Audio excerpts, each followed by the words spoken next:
Public, ça n'a rien à voir quand je donne un spectacle. Mais quand je suis chez moi, décision que je vais prendre pour moi-même ou pour mon fils, mes enfants, pour ma famille, les gens qui ont 81 ans, les gens qui ont 67 ans, les gens qui sont autour de moi, qui, pour eux aussi, le temps 81, c'est votre mère, 67, c'est votre mari. Bon. Ils ne seront pas là éternellement. Personne ne sait qui partira en premier. Peut-être que ce sera moi. Personne ne sait. Est-ce que vous pensez à la mort, vous? Elle m'effleure de temps en temps. Oui. Elle ne me fait pas peur. Ah bon. Je n'ai pas peur de la mort.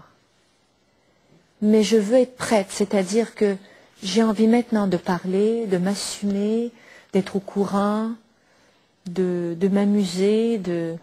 La seule grande peur de la mort que j'ai pour moi, c'est pour mon fils, vraiment. C'est pour nos enfants. Alors, pour me réconforter un tout petit peu, je me suis dit que la coupure du cordon ombilical n'existait pas. Vous êtes une mère fusionnelle. J'espère que vous l'admettez.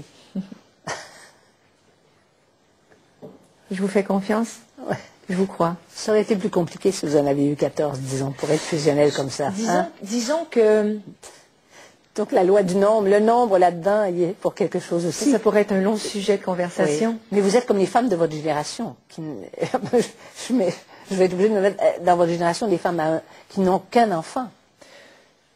Je me souhaite, honnêtement, je nous souhaite, oui, à René et moi et à mon fils, j'espère qu'on aura l'honneur encore une fois d'être bénis, d'être parents à nouveau.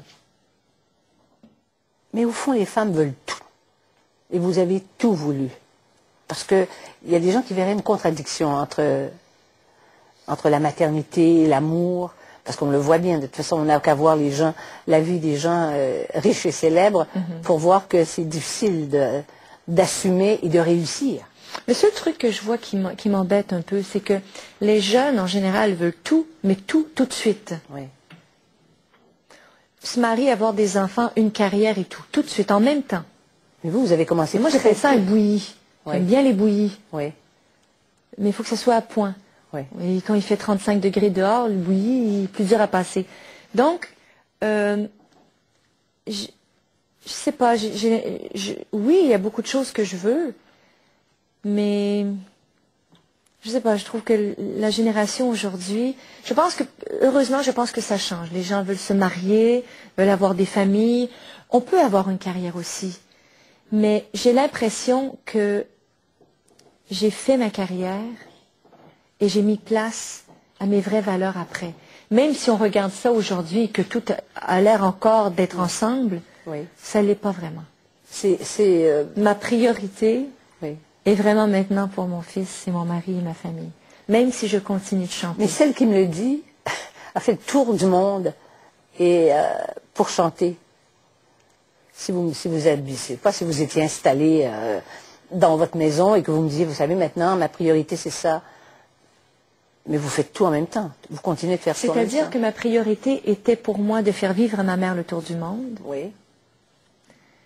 Et de donner la chance à mon fils de voir de différentes cultures. Alors, je n'ai pas pensé à la chanteuse, j'ai pensé à la fille et à la mère. Qu'est-ce que je pourrais donner en cadeau à ma mère et à mon fils ?